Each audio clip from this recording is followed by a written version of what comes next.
نوک داشت چی دارم میگم برای چی خونهمون میرین میگه که ما خاراکتریستیک اترا میخوایم میگم خاراکتریستیک ما تو به عقل چی تو برای سیم و چی معلم سیم یکی ما بگی خاطر تو چیکار میکنی خونه مو خاراکتریستیک میره به عقل در تاو به عقلن که تو بس گفتن نه برادر اونها از معلم از مکتب از یگان جای کار شما کردگی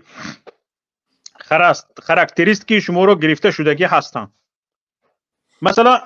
مثلا مکتب میانه فرض کردیم در مکتب میانه خاراکتریستیکای من فرض کردیم از رهبر صنفم وجود دارد اون وقت رهبر صنفم فول نمیشد که امروز من اپوزیسیون میشم یا که سخنهای اپوزیسیونی میگم یا که به خارج سفر میکنم ضد دیکتاتور ضد ناعدالتی ضد ظلم و استبداد گرم میزنم اون وقت او فول میشد اون آداب مرا میدید اخلاق مرا میدید و حرکت مرا در درس خونی میدید از وابسته به همین خاراکتریستیک می نویسد و همین رو گرد بردارد از مکتب میانه از صنف‌های ابتدایی بردارد از دانشگاه بردارد مثلا گریم برادر بفرمایید سلام علیکم اوس هست و علیکم السلام و رحمت الله و برکاته شوکت اکا چیه شما سلامتی خوب زنده باشید سلامت باشید برادر عزیز رحمت الله چیه زنده باشید سوز شکر سوزه کیزه سلامتی خوبه شکرانه موضوع جالب مونده موضوع جالب موضوعی که سپیциально استفاده داده گپ زنید من خودم کار کردگیم من گفتنیم همون مردم دکی مردمی که در اروپا هستن همین ای سال اگر 2018 گیریم در حدود آلمان 4 عملیات گذراندگیان در 4 عملیات توجیکا دستگیر شدگیان اساسا همین آخرین عملیاتی که 2 عملیاتی که گذشت در همین 2023 حتی اکثریتش через اوکراین در اومدگی آدمای پوسلانی توجیکستان است فهمیدین پوسلانی توجیکستان است ایرا уже ژورنالیستای آلمانی هم نوشته هستند امریکانسکی ژورنالیستای هم уже نوشته هستند پاسپورتشون در نامای دیگر کردگیان بسیارش فرستاندگیان از جانب مقامات امام علی رحمان امام علی رحمان همین تاکتیکای برده است که شتاب مخالفای سیو کنه اساسا برای همون من گفتنیم که راهبرای مخالف ده همین سیستمی که حرکت سیاسی ده ما خودم ده موندگی یک پونکت دارم دیگه حرکتو بیا من اون پیشنهاد کردنیم که همون رگلامنتی او های رگلامنتی او از سال 2016 47 سازمانی اکستریمیستی تروریستی که در حدود اروپا تصدیق شده هست بعضی هاش بسیار آدمایی که اینجا میبینین شما مرا در اروپا اپریدیلیون فیسبوک اپریدیلیون کانال های اینستاگرام که شما باید اعضای همون نشوین اگر چیزی را نفهمیدین یگان کس مثال چیفتا برومات شما دا اعضا شو مثال خراسان من شما را میگم خراسان این اکستریمیستی تروریستی международная организация این یک شاخه های فهمیدین شتاب شما دانین بسیاری تاجیکای خراسان پادگریفی همون میبروین شما را افتوندن ده اساسا اروپا دا میبروین این سیستم خطی برای همون تاجیکایی که اروپا دا هستین شما همین چیزا را دانین من برای همون قیجه که اودیتور بسیار های برای من برآمدم که انا همین چیزا دانین که وقتی که یگان چی نویسته شما نفهمیدین برو آدمی میفهمیده که برو ماده من تو در روی میکنم همون رگلامنتی که هست از سال 2016 با تغییر ایلوه وارد کردگی حتی این همین گروه های هم وارد کردگی وجوده که تروریستی اساسا آدمایی که وارد شده که همه اکثر آدمایی که قپیدن گروپیروفکا ها همش با واسطه اوکراین همین جنگ که سرشن در آمدگن پاسپورت ها همش فالش دیگه نامای توجیکی و یا توجیک هستن و پروستا همونجا پاسپورت کی فالش میکنه میتونه پاسپورت امام همون سیستم امام علی رحمان میکنه برای چی امام علی رحمان این کارا کرگی دن نگیره مفتسان کو 8 عملیات گذراندگی که این امام علی رحمان پشتیش رستم نیستن من توش نمیدونم دیگه دولت‌های هم کار کرده است پشتی همین کار رستم نیستن خود رستم نیستن دیگه یگان کس نیست دیگه برای همون من شما دا میگم که تاجیکا دا دیگه دولت‌های هم کار میکنن میفهمونن این مثال ایران دا همشید اگر اهمیت ایران دا کدام ҳамҷадам тоҷик куш буд, сразу худаш таъзияда нарафту яке бача шароӣ кард барои ширин кардан. фаҳмиде на? барои он ки ҳамин як чиза бояд фаҳмад ки мардуми тоҷик ҳамин як занак бероҳагард бошад, бо моҳ шини моҳшавӣ ҳаст, бо дек шини сиёҳшавӣ ҳаст, ангур зи ангур гирад ранг, ҳамсоя зи ҳамсоя гирад панд. анамихе система кор мекунад. ҳамин Рустам арсаи байналмилалӣ ба ман ҳамчун одаме ки кор кардагам ин система ба то ҳозир ҳастам. ман маслиҳат метавам бисёр давлатода, барои он ки ман таҷриба дорам оиди ин чиз.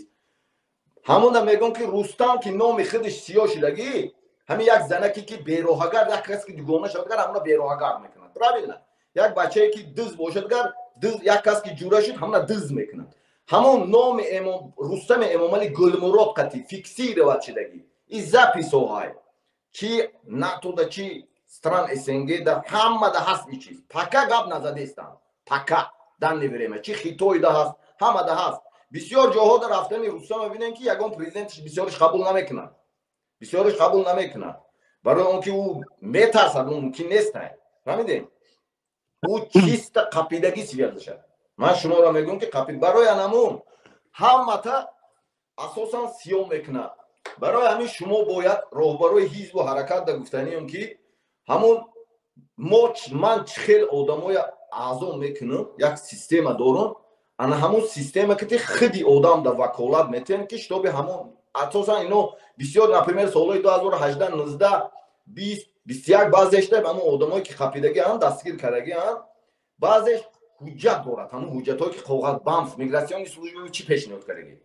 коғазҳои чӣ аз ҳамин ҳизбу ҳаракатҳо гирифтагия пешниҳод кардагӣ. барои ҳамун роҳбарое ки ҳизбу ҳаракат ҳаст, ана ҳамин чизда пурсем. мо ҳаст, ман ҳастям, ман ягон ҷудо нестам, ман ҳама хати гуфтагӣ. на бародар якамтар инҷа ҷудо карда наметавонад. не тоҷикистон, якамтар инҷо дар Аврупо برادر عزیز یک کمتر اینجا در اروپا شرایط فرق میکند از چند جهت. یکم شرایط اروپا از تاجیکستان به کلی در حالت بازداشت مجرم فرق میکند به کلی. مثلا گریم در تاجیکستان یک نفر گمانبر شونده رو اول بازداشت میکنند، بعد دربارش معلومات جمع میکنند و به مردم اعلام میکنند که درباره همین معلومات داشته باشید به ما ارسال کنید، یا اینکه بعد عیب اعلام میکنند. در اروپا برای یک نفر اگر 100% مطمئن نشوند که همین شخص گناهکار است بازداشت نمیکنند. تا مطمئن شدنشان به این که همین شخص واقعا همین کار را کرده است، واقعا مجرم است، او را بازداشت نمیکنند. یعنی مضمونی در اروپا بازداشت کردن یک نفر به همین مضمون است که یعنی مقامات تفتیشات خودش را به آخر رسانده است و واقعا دلیل های تصدیق کننده و دلیل های ثابت کننده عیب او را به مقامات علاقه آماده کرده است، پیشنهاد کرده است، انا برای همین بازداشت میکنند. این یک طرفی مسئله. امامعلی رحمان انامین حتی آدمایی که اینم سال 2023 محکم کردن که یک گروه دیگر همون آدما حتی تاجیکستان ما محکم شده بر آمده بود، سیر رفته آمدن. انا کوم یک مسئله یک گفته شما به یک گفته شما به گفته دیگرتون روشنی اندازم درباره نامه از حزب‌های سیاسی. در نامه هایی که احزاب سیاسی خصوصا مثلا گره ما میدونستگی حزب نهضت اسلامی تاجیکستان یا که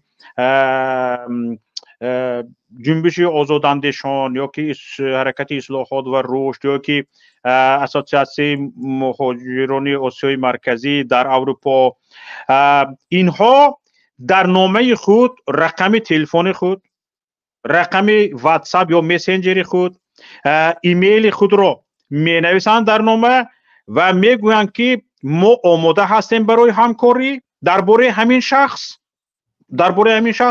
هر سوال لازم شود ما آماده هستیم که با این سوال شما جواب دهیم. در این حالت وقتی که یک نفر مشکوک با آنها نامه پیشنهاد میکند حتما به رقم آنها زنگ زده می شود، از آنها پرسیده می شود. و با اونها نامه نوشته می شود و حتما رسما نامه گرفته می شود. انا برای همین این گونه نفران همین کمترین شانسی نامه های قلبکی پیشنهاد کرده یک برد کردنشان نیست، کمترین شانس نداره. حالا همین شب روزها مثلا گیم در پیمان در حزب و حرکت های ائتلافی پیمان ملی تاجیکستان به مسئولینش فرمان شدگی است که همه مکتوب هایی که به مردم دادگی است، به کیها دادگی است، همه را تفتیش کند و با آنها همکاری را به راه ماند. در این حالت کسایی که مثلا از خودشون نامه پیشنهاد کردگی هستند و یا که نامه های قلبکی پیشنهاد کردگی هستند در روی خط پیمان ملی تاجیکستان، در روی خط مسئولین که نیستند، علاکه اونها خیلی عذاب میکشند و به یعنی علاکه به دادن نامه قلبکی مجرم دانسته میشوند و نامه دادن یک حجت قلبکی هم در اینجا خیلی جنایت سختی ثابت میشود. علاکه خودشون رو به دست میافتونن، خیلی خیلی عذاب میکشن این کسانی که نامه های قلبکی پیشنهاد کرده هستند. همین قانونش هست اینجا دوام لیسانس در نویسندگی، لیسانسی که من کشادگی از سازمان ملل متحد دادگی این همین در نویسندگی همون سیستمی که چه باید شود همون سیستم این لیسانسیش همون حرکت برای همون من میگم که من همه خیلی کردم که آن در باید انسان رفت یک جاده باید پیش از همه وای زبان یاد گیرد، اینتگراسیا شود، چیزی خوبه یاد گیرد، چیزی بده نه، به هر چیز کوش نشود.